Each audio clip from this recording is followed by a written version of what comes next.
Hello students, welcome to this video. यहाँ पे हम बात करेंगे आपके यूपीएससी सीएसई मेंस के अंदर जो ऑप्शनल जूलॉजी है उसके सिलेबस के बारे में। अगर आप जूलॉजी ऑप्शनल बैकग्राउंड रखते हैं या फिर आपने zoology as an optional choose किया है तो आप समझते हैं कि मेंस के अंदर आपके दो पेपर जो होंगे यूपीएससी सीएसई के अंदर आईएएस एग्जामिनेशन के अंदर, वो होंगे दो पेपर आपके ऑप्शनल के। सबसे पहले मैं ये बता दूँ, ये ऑप्शनल के जो दो पेपर होते हैं, जैसे जो भी सब्जेक्ट आप चूज़ करते हैं उसके अंदर जिन भी बच्चों का कोई ह्यूमैनिटी बैकग्राउंड है या हिस्ट्री है या ज्योग्राफी है या पॉलिटी है, हर एक सब्जेक्ट के दो पेपर होते हैं। तो यहाँ पे ऑप्शनल जो हमारा है जूलॉजी, इसके भी कितने पेपर होंगे? दो पेपर होंगे। दैट इज पेपर नंबर 1 और पेपर नंबर 2। ठीक है, ये ऑप्शनल की बात कर रही हूँ मैं, जीएस 1 2 3 4 की बात नहीं कर रही हूँ, ऑप्शनल जूलॉजी की बात कर रहे हैं। ठीक है, देन इसके बाद में पेपर 1 जो है वो होता है 250 मार्क्स का, एंड जो पेपर 2 है दैट इज अगेन 250 मार्क्स। ठीक है, कितना? 250 मार्क्स और 250 मार्क्स। अब आप यहाँ पे ये चीज़ आराम से देख सकते हैं कि ये मार्क्स बहुत ज़्यादा होते हैं। जब आप अपना यूपीएससी सीएसई मेंस लिखते हैं तो ये मेंस के नंबर, ये नंबर जो होंगे स्पेशली, ये सब कुछ डिसाइड करेंगे। ये आपको सिलेक्शन के लिस्ट में अंदर भी करवा सकते हैं, बाहर भी करवा सकते हैं। इसलिए आपका जो ऑप्शनल सब्जेक्ट होता है वो बहुत ज़्यादा स्ट्रांग होना चाहिए। तो आइए हम डिस्कस करते हैं। सबसे पहले ये एक सिर्फ ब्रीफ इंट्रोडक्शन है कि जूलॉजी में उन लोगों ने क्या आपको प्रोवाइड किया है कि हमको ये इस एरिया को टच करना है और हम यहाँ से क्वेश्चन जो है वो पुट अप करेंगे। ठीक है, तो सबसे पहले उन्होंने पेपर 1 के बारे में डिफाइन कर रखा है। दैट इज पेपर 1 के अंदर उन्होंने सबसे पहला जो आपको टॉपिक दे रखा है, आपका फेवरेट होगा कॉलेज टाइम से भी, ये कॉर्डेट्स एंड नॉन कॉर्डेट्स। ठीक है, और जितना आपने पोरीफेरा, सिलेंट्रेट्स, इकाइनोडर्म्स, जितनी चीज़ें आपने पढ़ी हैं इसके अंदर, इवन कॉर्डेट्स, जितने भी ग्रुप्स आपने पढ़े हैं, वो सारी चीज़ें इन्होंने वही वाली जो आपके बीएससी में आप पढ़ते हैं, बीएससी ऑनर्स में पढ़ते हैं, पास कोर्स में पढ़ते हैं, वही सारी चीज़ें इन्होंने यहाँ पे मेंशन कर दी। क्लासिफिकेशन, ठीक है, उसके बाद में प्रोटोजोआ, पॉरीफेरा, निडेरिया, मतलब जितने भी ग्रुप्स आते हैं वो सारे के सारे इन्होंने यहाँ पे डिफाइन कर दिए। Arthropoda, Mollusca, echinoderm, protochordates. ठीक है, देन इसके बाद में हम आगे ये पाइसेस, एम्फीबिया, रेप्टिलिया, सब सारे जितने भी आपने BSc first year, second year और फाइनल ईयर के अंदर जितनी भी सिलेबस होता है, बस वही सिलेबस जो है हमारा यहाँ पे है। ठीक है, सबसे पहला जो पेपर 1 के अंदर था वो था chordates and non chordates. Second category जो आती है यहाँ पे दैट इज इकोलॉजी। इकोलॉजी आपको पीटी के पर्सपेक्टिव से भी पढ़नी होती है, थोड़ा बहुत आपका इसका पार्ट पीटी में भी आता है, और यहाँ पे हमको डिटेल में डिस्कस करनी है इकोलॉजी। ठीक है, इकोलॉजी के अंदर देखिए इन्होंने क्या क्या टॉपिक मेंशन कर रखे हैं। बायोस्फीयर, ठीक है, changes in atmosphere, climate change वगैरह सारी चीज़ें आ जाएंगी, इकोसिस्टम वगैरह, इकोलॉजिकल सक्सेशन वगैरह, पॉपुलेशन, ये हम पीटी में नहीं पढ़ते हैं, ये हमारा स्पेसिफिक ऑप्शनल वाला पार्ट है। ठीक है, पॉपुलेशन के कैरेक्टरिस्टिक, बायोडाइवर्सिटी हम पीटी में भी पढ़ते हैं, ये हमको वैसे भी पढ़ना होता है। कंजर्वेशन, बायोडाइवर्सिटी, ये हमारे ऑप्शनल में भी है। तो हम मान के चलें कि अगर हम यहाँ ऑप्शनल में बहुत डिटेल में इस चीज़ को कर रहे हैं तो इसके कुछ मार्क्स हमको कहाँ भी मिलेंगे? प्रीलिम्स में भी मिलेंगे। ठीक है, इसके बाद में वाइल्ड लाइफ ऑफ इंडिया हो गया, remote sensing, environmental, biodegradation, pollution, ये सारी चीज़ें जो है लगभग आप पीटी के पर्सपेक्टिव से भी मान के चलो आपके लिए इंपॉर्टेंट है, बट यहाँ हम ऑप्शनल की बात कर रहे हैं तो थोड़ा हमको इसको डिटेल के अंदर डिस्कस करना होगा। देन इसके बाद इन्होंने देखो क्या चीज़ मेंशन कर रखी है, आपके इथोलॉजी। हम कॉलेज के अंदर जब पढ़ा करते थे तो इकोलॉजी एंड इथोलॉजी एक साथ पढ़ते हैं, तो इन्होंने भी एक साथ दे दिया। ठीक है, इथोलॉजी बिहेवियर जितना भी है, हार्मोन्स का जितना भी रोल है इन ड्राइव, ठीक है, ओरिएंटेशन, नेविगेशन, होमिंग, ये सारी चीज़ें जो है बेसिक चीज़ें हैं। स्टडिंग एनिमल बिहेवियर, ठीक है, जितने भी एनिमल बिहेवियर हैं सारी चीज़ें हमको इसमें डिस्कस करनी है इथोलॉजी के अंदर। देन इसके बाद देखते हैं ज़रा कौन सा टॉपिक उन्होंने जो है मेंशन कर रखा है। इसके बाद इन्होंने मेंशन कर रखा है इकोनॉमिक जूलॉजी, ठीक है।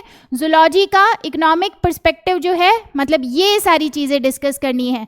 फोरेंसिक बायोटेक्नोलॉजी की बात कर सकते हैं, कैटल लाइफ स्टॉक की बात करेंगे, infectious and communicable diseases, apiculture, sericulture, lac culture, carp culture, pearl culture, ये सारी चीज़ें, और इंडिया के पर्सपेक्टिव से भी हम इन सारी चीज़ों को डिस्कस करेंगे, ठीक है।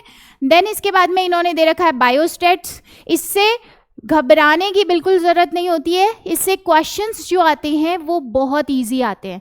आपको ये वाला जो टॉपिक होता है, बहुत सारे स्टूडेंट की क्वेरी होती है कि बहुत ज़्यादा हार्ड लगता है।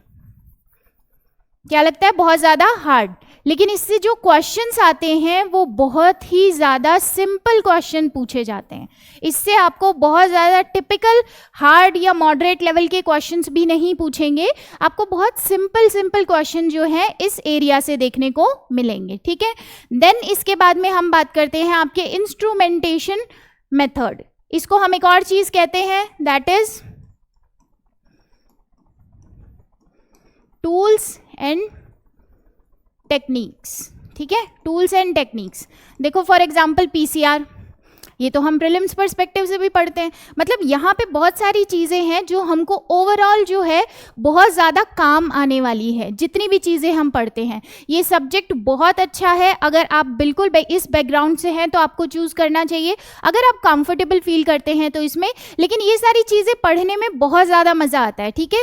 रेडियो एक्टिव ट्रेसर जो हो गया, फिश हो गया, उसके बाद में टैम सैम जो हो गया, इलेक्ट्रॉन माइक्रोस्कोपी की अगर हम बात करें, तो ये सारी चीज़ें जो है उन्होंने पेपर 1 के अंदर डिस्कस कर रखी है, ठीक है।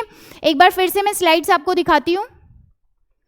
सबसे पहले हमारा जो टॉपिक था वो हो गया पेपर 1 के अंदर नॉन कॉर्डेट्स एंड कॉर्डेट्स, ठीक है। देन इसके बाद में हम आ गए आपके इकोलॉजी के ऊपर, इकोलॉजी का पोर्शन है। देन इथोलॉजी के ऊपर आ गए, उसके बाद इकोनॉमिक जूलॉजी हो गया, देन बायोस्टेट्स हो गया, देन इंस्ट्रूमेंटेशन बायोलॉजी हो गया, ठीक है। ये सारे टॉपिक उन्होंने डिस्कस कर रखे हैं या मेंशन कर रखे हैं आपके पेपर 1 के अंदर, जो आपका ऑप्शनल जूलॉजी का पेपर होगा उसके पेपर 1 के अंदर। अब हम बात करते हैं पेपर 2 के अंदर। देखिए पेपर 1 के अंदर उन्होंने वो चीज़ें ज़्यादा पूछ रखी हैं या फिर मेंशन कर रखी हैं जो हम थियोरिटिकल, मतलब थियोरेटिकली और प्रैक्टिकल तो खैर ये दोनों ही सब्जेक्ट्स हैं, ऐसा कुछ नहीं है। लेकिन ये वाला जो पोर्शन है हम नेट के लिए पढ़ते हैं, मेनली जो रिसर्च वाला एप्टीट्यूड वाला होता है उसके लिए पढ़ते हैं।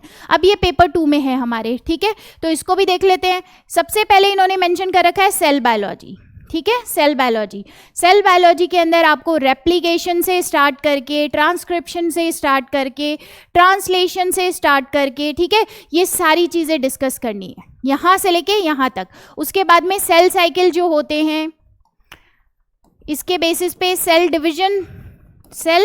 डिवीजन जो होता है वो प्रोकैरियोट में, यूकैरियोट में, सारी चीज़ें, ठीक है। न्यूक्लिक एसिड जो होते हैं उनकी टोपोलॉजी, पूरा का पूरा सेल के बारे में जितनी भी चीज़ें जाननी है वो सारी चीज़ें मेंशन कर रखी है इन्होंने। Golgi body, endoplasmic reticulum, meiosis, mitosis, cell division, उसके बाद में ये मेम्ब्रेन, माइटोकॉन्ड्रिया, ठीक है, ये सारी चीज़ें जो है मेंशन कर रखी है। ये सेल के पार्ट हो गए आपके, और जितना चीज़ें इन्होंने मेंशन कर रखी हैं हमको सिर्फ उतना ही जानना है। फॉर एग्जाम्पल अगर इन्होंने सेल लिख के बोल दिया कि आपको देखो न्यूक्लियस पढ़ना है, प्लाज्मा मेम्ब्रेन पढ़नी है, माइटोकॉन्ड्रिया पढ़ना है, गोल्जी बॉडीज पढ़नी है, एंडोप्लाज्मिक रेटिकुलम पढ़ना है, राइबोसोम पढ़ना है, लाइसोसोम पढ़ना है, तो आपको इतना ही पढ़ना है, ठीक है। इसके बाद में सेल साइकिल दे रखा है तो हम सेल साइकिल को ही डिस्कस करेंगे। उसके बाद में सेल ग्रोथ के लिए कुछ दे रखे हैं अगर फैक्टर्स, तो हम उनको डिस्कस करेंगे। और प्रीवियस ईयर के क्वेश्चंस आप देखोगे तो बहुत ज़्यादा टिपिकल क्वेश्चंस नहीं है, टू द पॉइंट क्वेश्चंस हैं। जितनी चीज़ें आपको सिलेबस में मेंशन है उतनी चीज़ों के ही क्वेश्चंस जो है आपको सीधे सीधे मिल जाएंगे। इसके बाद हम देखते हैं जो सेकंड पेपर है। देखिए हमारा सेकंड पेपर शुरू यहाँ से हुआ है, जिसमें सबसे पहले आपकी सेल बायोलॉजी है, देन इसके बाद में हम बात करते हैं जेनेटिक्स, ठीक है।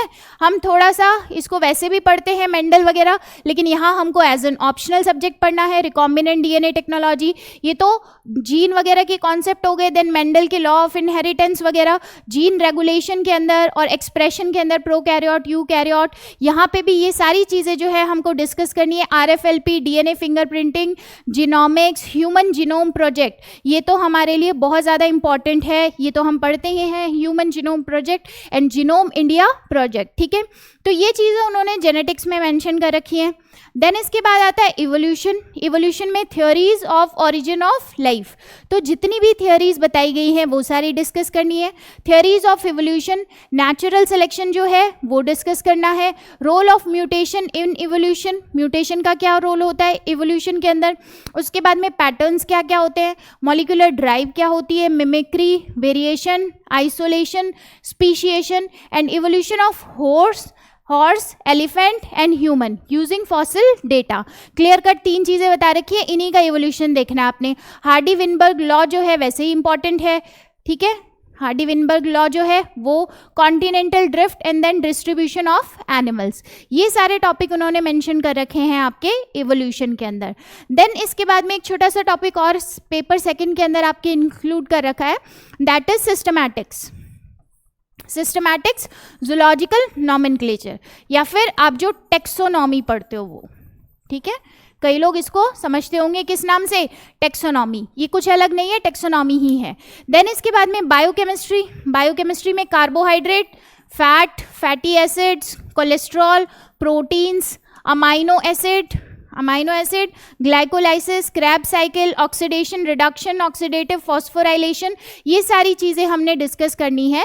इसी के साथ में enzymes, vitamins, hormone classification, immunoglobulin and immunity, ठीक है। तो ये जो लास्ट वाला पार्ट है ये थोड़ा इम्यूनोलॉजी का पार्ट आ जाता है, ठीक है। किसका पार्ट आ जाता है, इम्यूनोलॉजी का, वो भी इन्होंने यहीं पे मेंशन कर रखा है।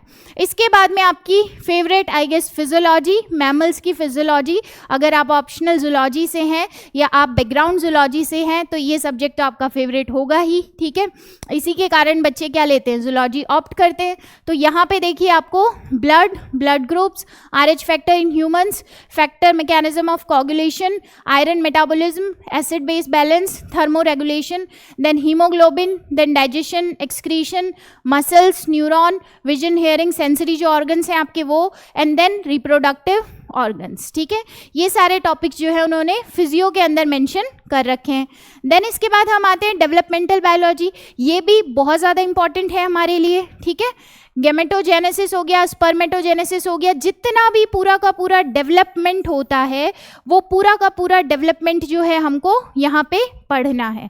देन कुछ टॉपिक्स देखिए इन्होंने यहाँ पे ये चीज़ें, डेवलपमेंट जीन्स इन ह्यूमंस, ये भी देखना है। In vitro fertilization, embryo transfer, cloning भी देखना है। स्टेम सेल के क्या क्या सोर्स हो सकते हैं, सारी चीज़ें। स्टेम सेल तो वैसे ही करंट अफेयर में भी आपके चलता रहता है आए दिन, तो ये चीज़ें जाननी है हमको।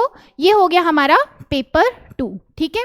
यहाँ पे हमने डिस्कस किया सिर्फ और सिर्फ सिलेबस। एक बार हमने देखा है कि आपको जूलॉजी अगर ऑप्शनल लेना है, zoology as an optional subject choose करना है, तो आपको पता होना चाहिए कि आपको क्या क्या पढ़ना है, ठीक है।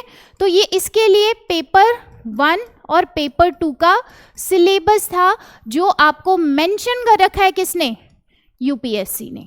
अगर आप मेंस के अंदर जूलॉजी को ऑप्शनल चूज कर रहे हैं तो, ठीक है। अच्छा, ये चीज़ें बहुत ज़्यादा कॉम्प्लिकेटेड कुछ बच्चों को लगती है बैकग्राउंड होने के बावजूद भी, लेकिन ये चीज़ें बहुत ज़्यादा कॉम्प्लिकेटेड है नहीं, ये बहुत ही सिंपल लेवल की चीज़ें हैं। बस रीज़न ये है कि हमने कभी उस लेवल पे जाके इनको कभी पढ़ा नहीं है, रीड नहीं किया है। अगर हम इसको सिस्टमैटिक समझते हुए चलेंगे तो लेंदी थोड़ा सा कह सकते हो आप कि हाँ ठीक है, सब्जेक्ट ऐसा नहीं है कि मैं सोचूं 15 दिन में कंप्लीट हो जाएगा, 30 दिन में कंप्लीट हो जाएगा, नहीं। प्रॉपर 3 मंथ्स जो है आपको देने पड़ेंगे इस चीज़ को, पर डे 3 आवर आपको देने पड़ेंगे। मतलब आप मान के चलिए 1 हफ्ते में आप 5 दिन का अगर क्लास करते हैं तो आपको 5 दिन में 3 घंटे जो है वो तो निकालने पड़ेंगे ऑप्शनल के लिए, क्योंकि ये आपको जो आपका रिजल्ट है उसमें बहुत ज़्यादा बेनिफिट करने वाला है, ठीक है। समझ पा रहे हैं, क्योंकि ऑप्शनल का अपना अच्छा खासा वेटेज है जो कि सिलेक्शन के लिए बहुत ज़्यादा ज़रूरी आपके लिए हो जाता है। तो ये जो टॉपिक थे पूरे के पूरे आपके ऑप्शनल सब्जेक्ट से रिलेटेड थे। हम भी इन सब की क्लासेस जो हैं वो कवर करा रहे हैं, और ये जो है हम इस चीज़ के लिए एक नया कोर्स लॉन्च कर रहे हैं, दैट इज़ जूलॉजी ऑप्शनल जो है हमारा।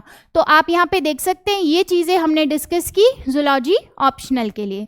तो आई होप आपको कुछ क्लैरिटी मिली होगी कि अगर आप जूलॉजी ऑप्शनल सोच रहे हैं कि अगर आप चूज़ कर पाएँ या फिर आप इस चीज़ के लिए चाह रहे हैं कि हाँ जूलॉजी ऑप्शनल हम चूज़ करें तो पढ़ना क्या पड़ेगा, ठीक है। तो सबसे पहले आपको गो थ्रू होना होता है सिलेबस से। तो ये था सिलेबस वाला पार्ट आपका जो यूपीएससी ने मेंशन कर रखा है, ठीक है। So thank you so much.